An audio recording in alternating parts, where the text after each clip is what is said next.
The highway shimmered under the brutal Kansas sun, a mirage dancing just ahead of the busted Toyota Corolla. Natalie sat motionless behind the wheel, the AC long dead, sweat soaking the collar of her blouse. Her hands trembled as she gripped the steering wheel tighter, knuckles pale. The engine had coughed its last 20 minutes ago. No cell signal, no shade. Just empty road and flat land in every direction. She leaned her forehead against the steering wheel. "Okay, okay," she whispered, half to herself, half to some invisible force she still wasn't sure she believed in. "This is not a sign. This is just life, right?" The silence swallowed her words. She was supposed to be in Denver by nightfall, a couch surfing spot with a woman named Marissa, who she'd met once at a sound bath retreat in Sedona. It wasn't ideal, but it beat crashing on her ex-boyfriend's sofa in Chicago, pretending like she was figuring it out. Her bank account balance blinked low enough to make her nauseous. 43.72. She got out of the car, shielding her eyes. The road stretched on endlessly, bordered by open fields and the occasional billboard for a diner that might have closed decades ago. No cars passed. Not even the wind moved. Natalie had spent the last 4 months reading everything. Rupert Sheldrake, Joe Dispenza, Neville Goddard. She'd repeated affirmations, visualized a new life, listened to theta waves while she slept. She'd even made a vision board with Denver at its center. Red Rocks, a cozy bookstore job, people who got her. And yet here she was, stranded, broke, melting. A low hum approached from behind. She turned quickly, eyes narrowing against the sun. A pickup truck, dust trailing behind it, was slowing down. Her stomach twisted. Relief or dread, she couldn't tell which. The truck pulled over and a tall man stepped out, maybe late 40s, sunburned skin, a Colorado Rockies cap pulled low. "You all right?" he asked, eyes scanning her and the car. She hesitated. "Broke down. You call anyone yet?" "No signal." He nodded and scratched his neck. "Well, I can give you a lift to Oakley, about 10 miles back. Got a mechanic there." She didn't move. She'd read enough headlines to know how these stories sometimes ended. He caught her hesitation. "You can ride in the back if you want," he said gently. "I got a daughter about your age. Wouldn't feel right leaving you out here." Something in his tone loosened the fear a bit. She nodded slowly. "Okay, thanks." As they drove off, wind blasting in her face from the open bed, Natalie stared up at the sky. Maybe the universe didn't work on her timeline. Maybe breaking down here was part of it. Or maybe she was just a girl on a busted highway, trying to make sense of her life one strange mile at a time. But something inside her had shifted, even if she didn't know what yet. The pickup rolled into Oakley, just as the sun began to dip behind the grain silos. Natalie jumped down from the bed of the truck, her legs stiff from the ride. The man, Carl, as she now knew, pointed to a small auto shop at the edge of town. "Pete's a decent guy," he said. "Won't try to hustle you, just tell him Carl sent you." She managed a half smile. "Thanks for the ride." "Really?" Carl gave a quiet nod and got back in his truck. "Stay safe, all right?" And then he was gone. Just like that. The town was quiet. One main street, a diner with a buzzing neon sign, a grocery store that looked like it hadn't changed since the 70s, and a few low buildings that might have been offices or maybe just empty. She walked toward the garage. Pete turned out to be a soft-spoken man with oil-stained hands and a coffee cup that looked permanently glued to his palm. He listened to her description of the breakdown without interrupting, then wiped his hands on a rag and nodded toward a dusty sedan parked outside. "I can tow it first thing in the morning," he said. "Tonight's no good. You got somewhere to stay?" Natalie hesitated. "I don't, actually." He looked at her for a second, like he was weighing the risks. "Go across the street to Betty's. She rents out 2 rooms above the diner. Ain't fancy, but it's clean." "Thanks," Natalie said, wondering how much clean would cost her. Betty, a stout woman with silver hair and an unapologetic laugh, handed Natalie a brass key and a chipped mug of lemon water. "You look like you've been kissed by the sun and then slapped right after," she said, chuckling. Natalie laughed for real, for the first time all day. The room upstairs was small, but homey. A twin bed with a hand-stitched quilt, a wooden desk with a crooked lamp, and a window overlooking the street. She sat on the edge of the bed, letting the silence settle around her. Her phone buzzed for the first time in hours. 1 bar, 2. Enough to load a message from Marissa. "Sorry, Nat, something came up. Can't host you this week. Hope you're okay." Natalie stared at the screen, the knot in her chest pulled tighter. She was now stuck in a town she hadn't heard of 12 hours ago, with no place to go next and less than $50 to her name. She threw the phone onto the bed and curled her legs up, pressing her forehead against her knees. For a second, she considered calling her dad, then dismissed it. He'd just say, "You should have stayed in school." But beneath the panic, another voice whispered, something she'd heard in a podcast once. Sometimes the detour is the path. She looked out the window. The town glowed orange under the fading sun. Oakley wasn't home, but for tonight it was a place to breathe. The next morning, Natalie woke before the sun. Her body ached from the stiff mattress, but her mind was already racing. The ticking of a wall clock filled the silence. 6:12 a.m. She hadn't slept well, but there was something about waking up in a town that didn't expect anything from her that felt oddly peaceful. Downstairs, the diner was already alive with murmured conversations and the clink of porcelain. Betty stood behind the counter, refilling coffee like it was a reflex. "Early riser, huh?" she said when Natalie entered. "Hope you're hungry." Natalie nodded shyly and took a seat by the window. Outside, the sky was still soft with dawn. A few pickup trucks passed by, farmers maybe, or people like her, trying to figure out the next move before the day got ahead of them. Betty slid a plate in front of her, 2 scrambled eggs, toast, and what looked like homemade jam. "It's on the house," Betty said, waving off the protest. "You've got the face of someone who needs a break." Natalie's throat tightened. "Thank you." As she ate, she noticed the man in the booth across from her watching her quietly. He was older, in his 60s maybe, with a deep tan and a trucker's cap worn soft around the edges. He nodded politely when she caught his eye. "You're not from around here," he said, voice gravelly but kind. "No," she answered. "Just passing through." He gave a slow nod. "Funny thing about passing through. Some people end up staying." Natalie smiled, unsure how to respond. After a moment, she asked, "You ever been stuck somewhere you didn't expect?" He chuckled. "Once or twice. But stuck ain't always bad. Sometimes it's just the universe giving you time to think." She let that settle. Maybe that's what this was. Not failure, not bad luck, just space. After breakfast, she walked to Pete's garage. The Corolla had been towed in already, looking even sadder than it had on the highway. Pete was under the hood, brow furrowed. "Alternator's dead," he said without looking up. "And your radiator's not far behind." Natalie closed her eyes. "Can it be fixed?" "Sure, but it'll run you about $600. Her stomach dropped. "I don't have that." Pete stood up, wiping his hands. "Figured. Look, no pressure. I'm not trying to make your life harder. You can leave it here a couple days, think things through." She nodded, barely holding back tears. "Thanks." Back at the room, Natalie stared at her phone. No messages, no jobs, no offers.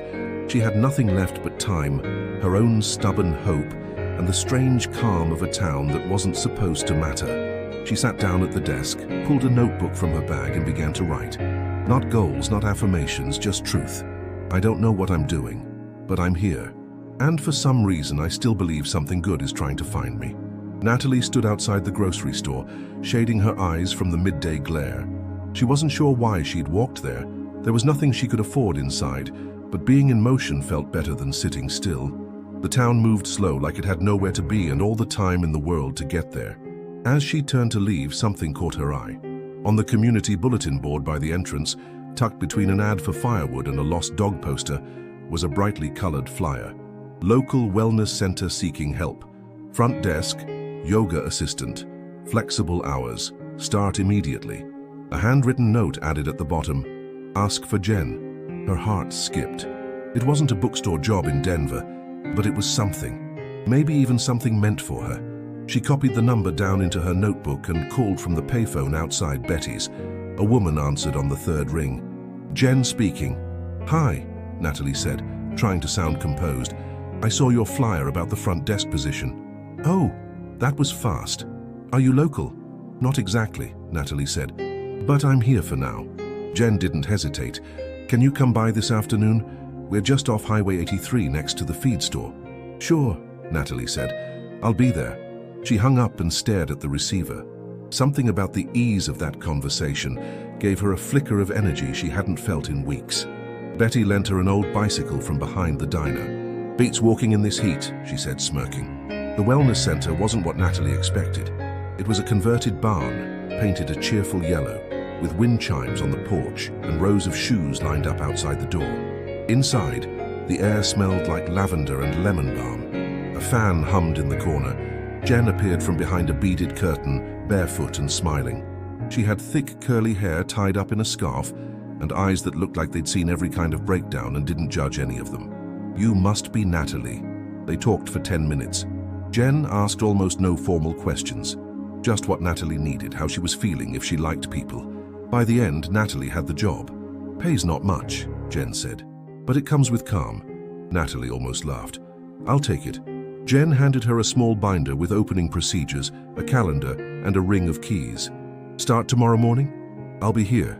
As she rode back into town, the handlebars wobbling under her hands, Natalie felt something she hadn't let herself feel in weeks, a sense of belonging, not to the job, not even to Oakley, to herself. Her plans were ruined, her car was toast, but somehow this place, a town she didn't choose, was offering her a soft place to land, and for the first time in a long time, she said thank you out loud, to no one in particular. Natalie arrived at the wellness center just after sunrise. The fields glistened with dew, and the barn-style doors creaked open like they were welcoming her back. For a moment she stood still, breathing in the quiet. No traffic, no buzzing notifications, just the chirp of birds and the low hum of possibility. She unlocked the front door and slipped off her shoes, her bare feet pressing into the cool wooden floor. A new rhythm was beginning, one that didn't include panic or rushing or pretending to be okay when she wasn't. The first class started at 7:30. A small group of locals trickled in. Farm wives, an older man with a kind face, two younger women who whispered and giggled through the stretching. Jen greeted everyone with the same warm energy, and Natalie sat at the front desk, checking names, offering tea, answering small questions. Nothing complicated, nothing that demanded more than presence. And that somehow was the hardest part. She had gotten so used to performing.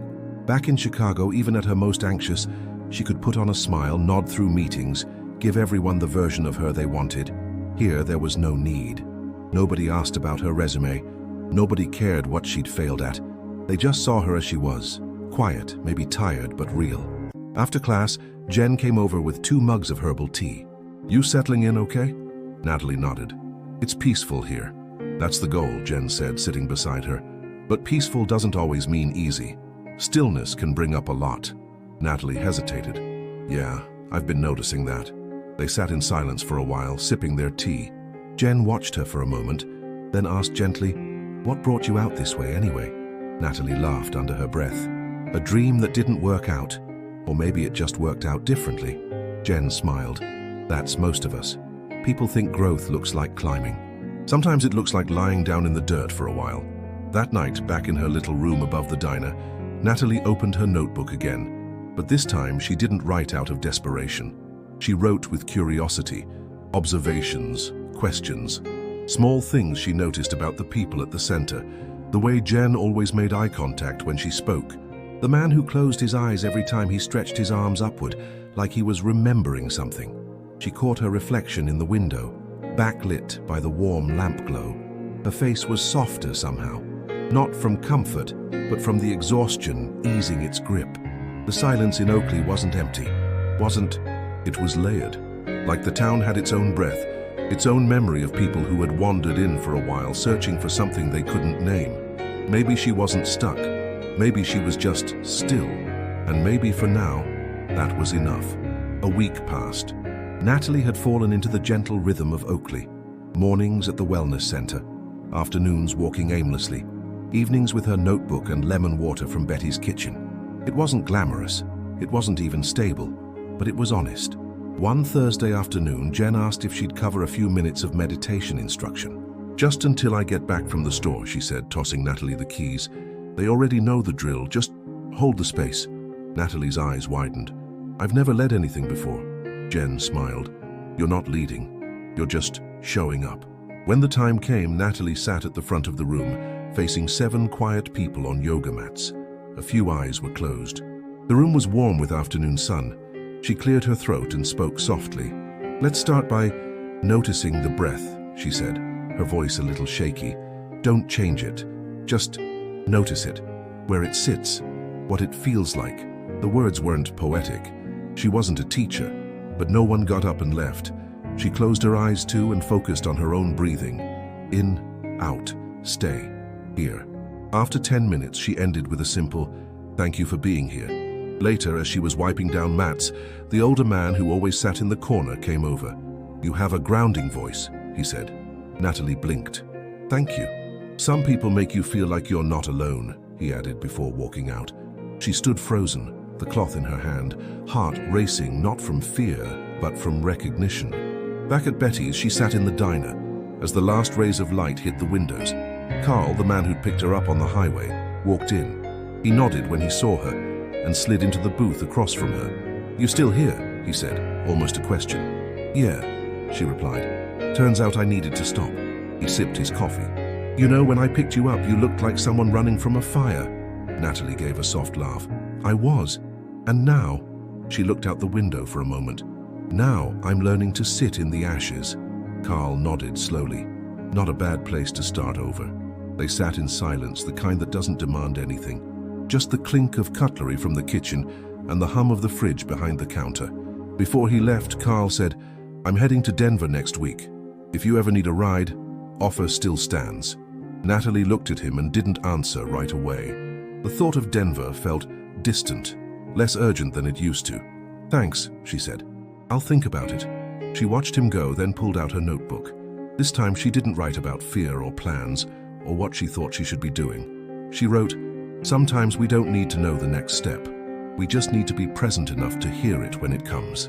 The night before Carl was set to leave for Denver, Natalie lay awake, staring at the ceiling. The little fan in her room turned lazily, casting soft shadows on the walls. Her bag was half packed on the floor, not because she'd decided to go, but because she wasn't sure she'd stay. Jen had said something earlier that echoed in her head now. Sometimes peace looks like doing nothing, but sometimes it asks you to move. Natalie wasn't sure which one this was. That morning she opened the wellness center alone. Jen had left her a note taped to the front desk. "Whatever you choose, stay or go, it's still you. That's what matters." At lunch she walked to the garage. Pete was under another car, but he rolled out when he saw her. "You heading out?" "Maybe." He wiped his hands. "I gave your car a second look. If you ever decide to fix it, let me know. No rush." She smiled. "Thanks, Pete." Back on Main Street, Oakley moved in its usual patient rhythm. Betty was closing up early for a doctor's appointment. The grocery store clerk sat outside on a bench eating a sandwich. A stray dog wandered by, tail wagging like it belonged to everyone. Natalie walked without thinking, past the diner, past the little post office, until she reached the edge of town. There, fields stretched into forever, dotted with cattle and the occasional barn. She stood for a long time, the wind brushing strands of hair into her eyes. She didn't know what Denver would bring. She didn't know if she'd find a job or another couch to crash on. But she also knew this. She had come to Oakley shattered and tired. She had needed silence, slowness, and strangers who saw her without asking for a resume, and she'd found them. The next morning, Carl's truck waited outside the diner. He leaned against the door, sipping coffee. "Morning." "Morning," she said, backpack over her shoulder. He looked at her calmly. "You ready?" Natalie paused. Then she nodded. "I think so." She didn't look back as they pulled out of Oakley, not because she was eager to leave, but because something inside her had changed. She didn't feel like she was escaping anymore. She was choosing. As the fields turned to hills and the road stretched ahead, Carl asked, "What are you hoping to find out there?" Natalie smiled, watching the landscape blur by. "Not sure, but I think I've finally stopped trying to force the answer." He nodded, eyes on the road. "That's a good start." Natalie leaned back, wind brushing her face through the open window. Somewhere inside, she felt it. Not a destination, not a solution, just a quiet sense of readiness for whatever came next. And that, she realized, might be the real manifestation.